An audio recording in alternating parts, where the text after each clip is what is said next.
to raise the debt limit. And why the Republicans in Congress what they're doing today is so reckless and dangerous in my view. Raising the debt limit comes down to paying what we already owe, what has already been acquired, not anything new.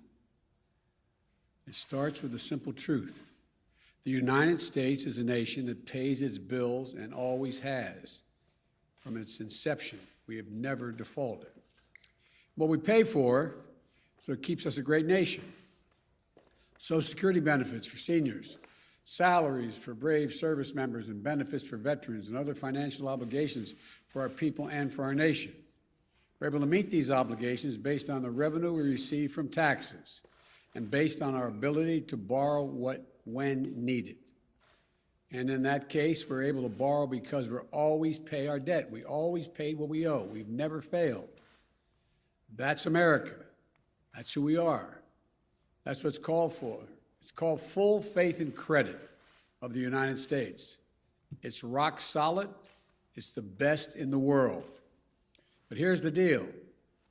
There's a cap on what we can borrow called the debt limit.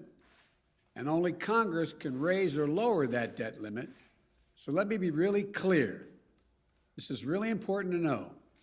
Raising the debt limit is about paying off our old debts. There's nothing to do with any new spending being considered. There's nothing to do with my plan for infrastructure or building back better. Zero. Both of which I might add are paid for.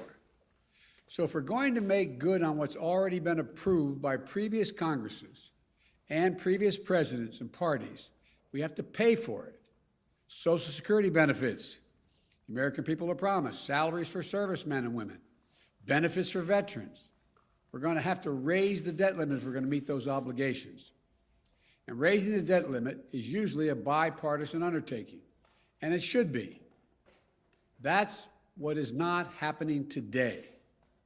The reason we have to raise the debt limit is in part because of the reckless tax and spending policies under the previous Trump administration. In 4 years, they incurred nearly $8 trillion. In 4 years, $8 trillion in additional debt. In bills we have to now pay off. That's more than a quarter of the entire debt incurred now outstanding after more than 200 years. And Republicans in Congress raised the debt 3 times when Donald Trump was president, and each time with Democrat support.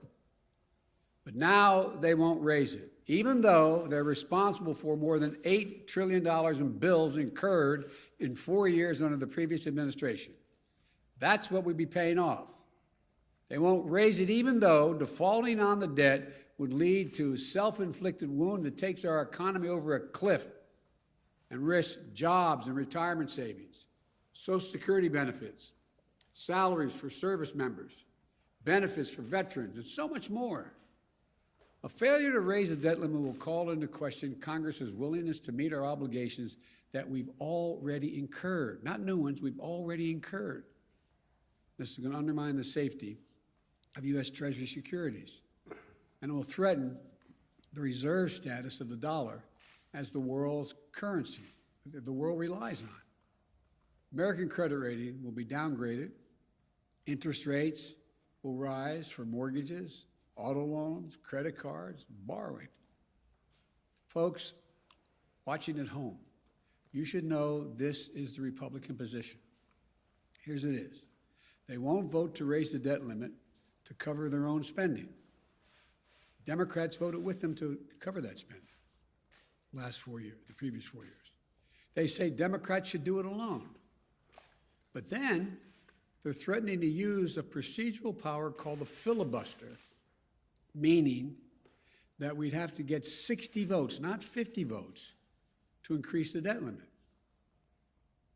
This would block the Democrats from meeting our obligations and responsibilities to prevent Congress from raising the debt limit. So let's be clear. Not only are Republicans refusing to do their job, they're threatening to use their power, to prevent us from doing our job, saving the economy from a catastrophic event. I I think, quite frankly, it's hypocritical, dangerous, and disgraceful. Their obstruction and irresponsibility knows absolutely no bounds, excuse me, especially as we're clawing our way out of this pandemic. Democrats will meet our responsibility and obligation to this country. We're not expecting Republicans to do their part. They made it clear from the beginning. We tried asking to no avail. We're just asking them not to use procedural tricks to block us from doing the job that they won't do. Meteor is headed to crash into our economy. Democrats are willing to do all the work stopping it. Republicans just have to let us do our job. Just get out of the way. If you don't want to help save the country, get out of the way so you don't destroy it. We don't have time to delay with elaborate procedural schemes, which Republicans' proposals require. Scores of votes without any certainty at all, many of which have nothing to do with the debt limit at all. And that's when accidents happen. In the days ahead, even before the default date, people may see the value of their retirement accounts shrink. They may see interest rates go up, which will ultimately raise their mortgage payments and car payments. And the American people, look, I just say it this way. As soon as this week, your savings in your pocketbook could be directly impacted by this Republican stunt. It's as simple as that. Republicans say they will not do their part to avoid this needless calamity. So be it. But they need to stop playing Russian roulette with the U.S. economy. It's one thing to pay our debts already acquired. It's another to require a supermajority to pay the debts already acquired. It's not right. Let the Democrats vote to raise the debt ceiling this week without obstruction or further delays. Democrats in the House have already passed a bill that would do that. It's sitting in the United States Senate where Democrats have the votes ready to pass it. That's the only way to eliminate the uncertainty and risk that's going to harm American families and our economy. Let us vote and end the mess. You know, we've got to get this done. We must get this done. It is, like, as I said, playing Russian roulette to play these games. We can do it this week. Just get out of the way and let us pass it. Thank you. Mr. President, Senator Mitch McConnell says he has sent a letter to you explaining his view. Have you seen that letter? Have you communicated with him? And how dire do you believe this is if action doesn't take place in the next few days? First of all, I did get a letter. I got it 10 minutes before I walked in here. I've read it. I plan on talking to Mitch about it. He and I have been down this road once before, back when I was vice president, and I hope we can have some intelligent and honest conversation about what he's proposing. And I think the easiest way to do this, and if the Republicans would not use the filibuster, would be to let us vote on what is already in the Senate right now, passed by the House, to raise the debt limit. And we could do that in the next several days. Mr. President. Thank you, Mr. President. You've often touted your experience in the Senate, your 36 years in the Senate. Your aides have talked about your abilities to be a closer on deals involving legislation.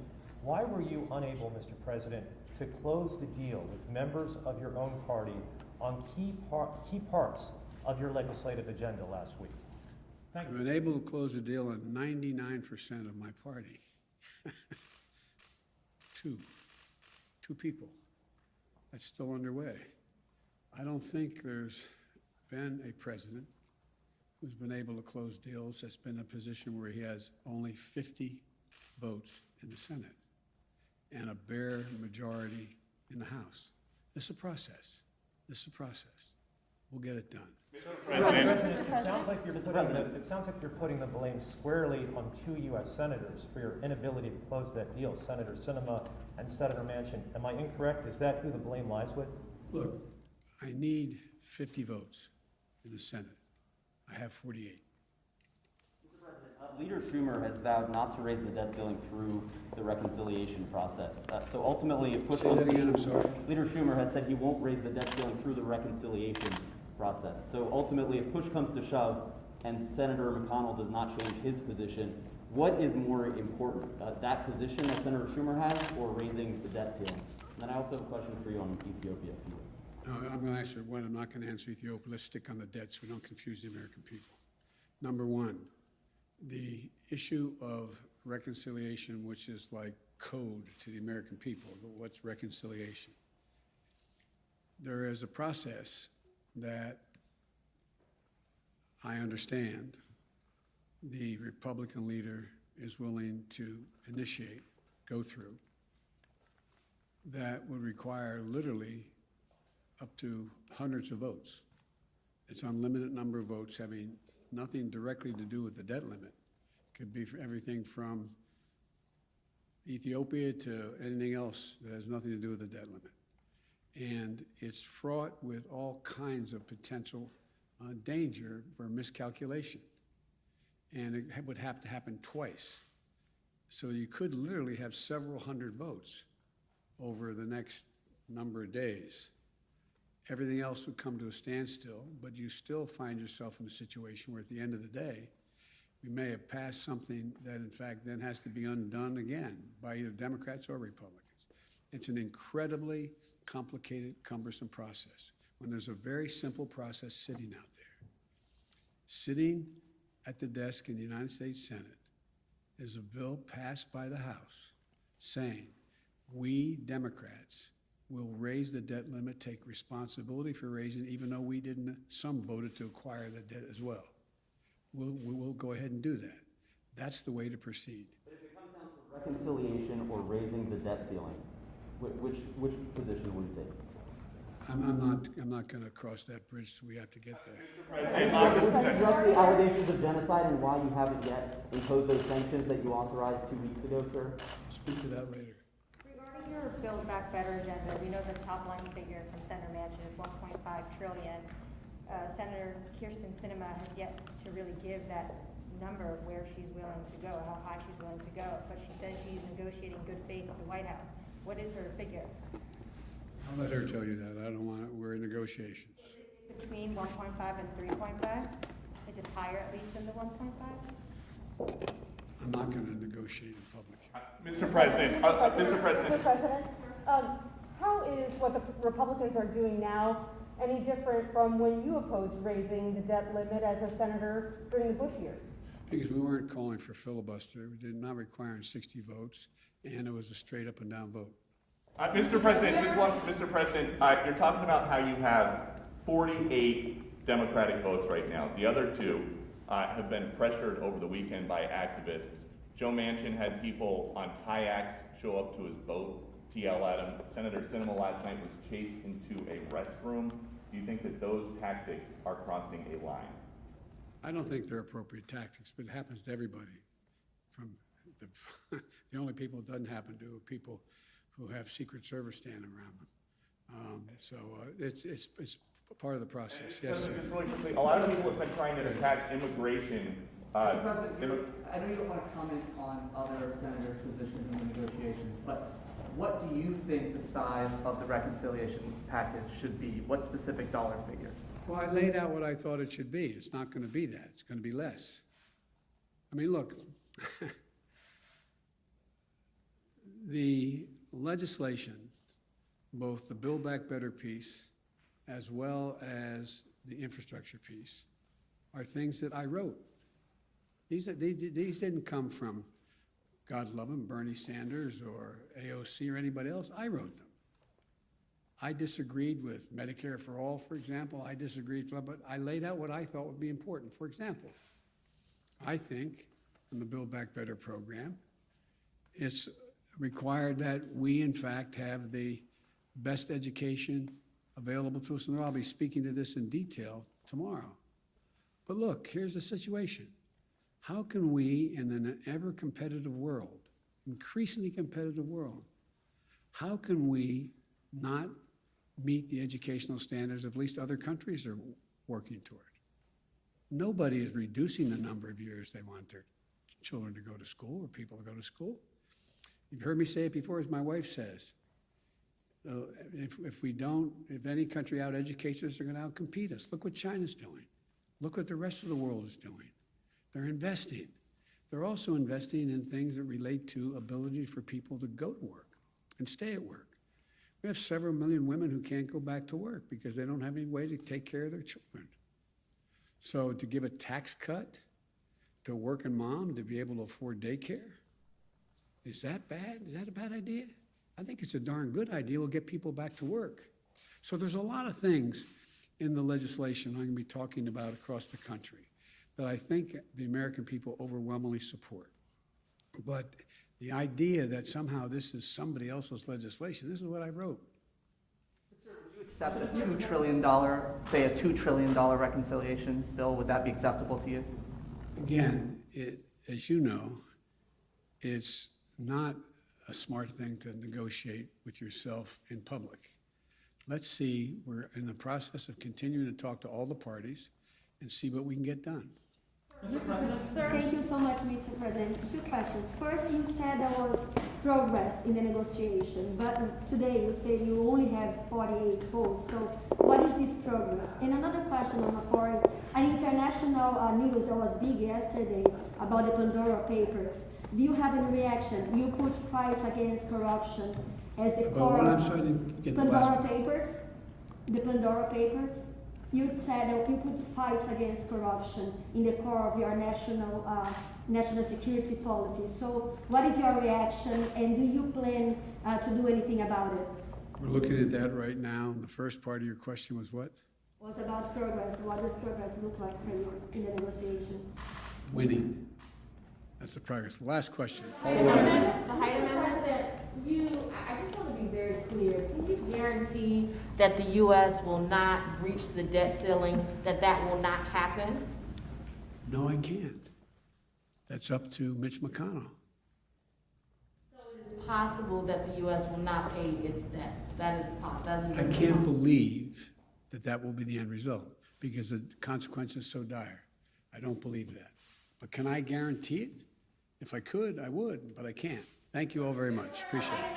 Senator Manchin says the deal is off if the Hyde Amendment is not included. Do you support that? Where do you stand on that, sir?